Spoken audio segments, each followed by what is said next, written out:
ఎందుకంటే ఇప్పుడు కరుణాకర్ కూడా చికెన్ మటన్ తింటాడు కదా. ఆహారపు అలవాట్లు అంటే ఏంటి వాళ్ళ దృష్టిలో? ఆహారపు అలవాట్లు మీరు కూడా మటన్ తింటారు కదా, తింటాం, చికెన్ తింటారు కదా, తింటాం. మీరు పాపాలు చేసేస్తున్నారా తిన్నందుకు? మీరు నీతిగా లేరా? మీరు హిందువులే కదా, మరి అది ఎందుకు అడగలేరు మీరు? ఆ రోజు ఎందుకు అడగలేదు అతన్ని?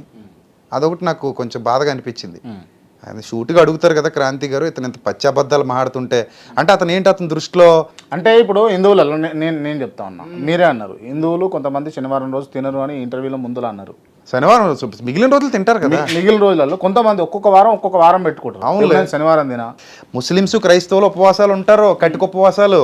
అంత తిండిని బట్టి మనిషి క్యారెక్టర్ని ఎలా నిర్ణయిస్తారు? మరి రాముడు కూడా మాంసం తిన్నాడని గరికపాటి వారు చెప్పారు కదా, పక్కగా చెప్పాడు గరికపాటి వారు.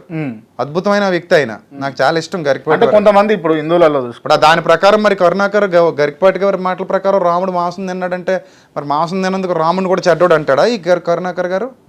మరి ఆ రోజు ఖండించాలి కదా.